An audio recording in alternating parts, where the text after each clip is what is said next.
Thank you, Mr. Chairman. This amendment ends in .08. Including it, I'll read it to you. Is it .08 H? .08H.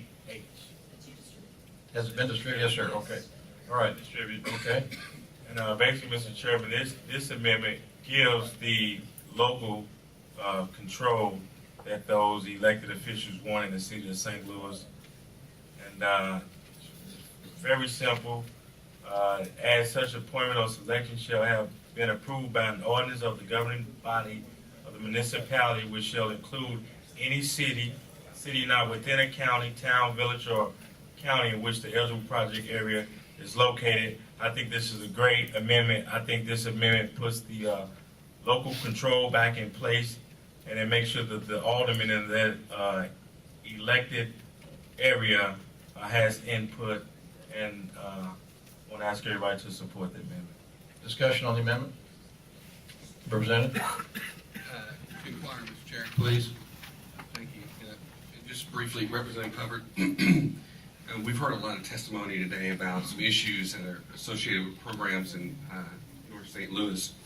And in Kansas City, I can tell you that the community works with the politician works with the developer, and nobody does anything without all three of those groups working together. So I'm very surprised here that there's local representatives who aren't having input on some of these development plans. So I would support your amendment, and I think it would be a good step forward. I hope those who testified today would also see that way. I just want to commend you on that amendment. Thank you. Thank you, Mr. Chairman. Further discussion? Representative Flint?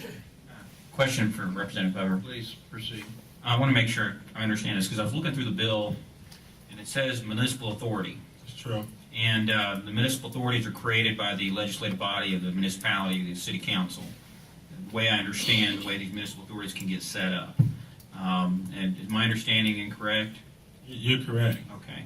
And then I also know with the eminent domain changes we made in House Bill 1944, if I recall correctly, no, eminent domain cannot be exercised by a municipal authority that doesn't have an elected body or that's directly appointed by an elected body. So there's accountability there.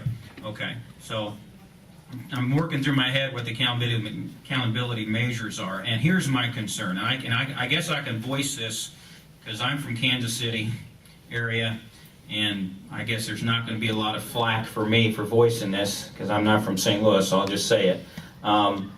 I would like to see this part of St. Louis developed. I'd like to see more people, more jobs.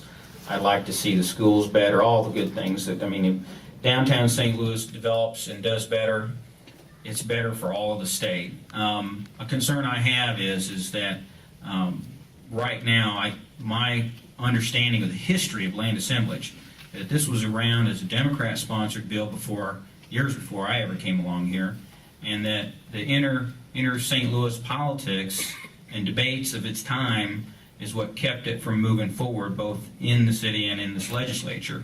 And I see here an opportunity to pass this bill and help something happen in downtown. I know there's some concerns, but I've got faith that there's a process in place. Ultimately, it'll play out to everybody's benefit. But I want to make sure that what you're offering here doesn't create a new bureaucratic issue or create more debate so that we don't see anything else happening in 10 years from now. And I understand the lady that testified about her own investment, personal investment, and I'm glad to see there's people like that are willing to stick it out and make it work.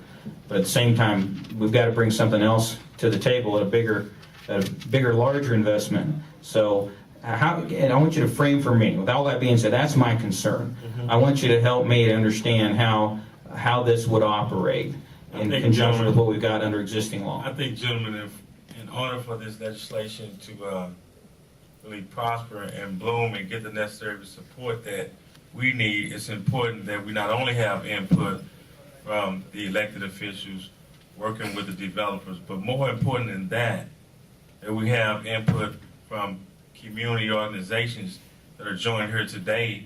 And I know those community organizations work very closely with the alderman and myself, and I want to make sure that the alderman has full support and full input along with the community organizations and the developers. I think it's important to get all three of those parties on board, and this piece of This amendment right here just basically assures that the local elected body will be kept in the loop and will be kept at the table to make sure that it's a flourishing development.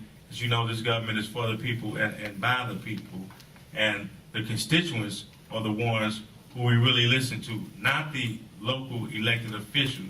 But we want to make sure that there is no overreaching or there is no inappropriate actions that are taking place in regards to revitalizing that area. Move for the adoption of House Amendment 3. All in favor, say aye. Aye. Opposed? No. Other amendments?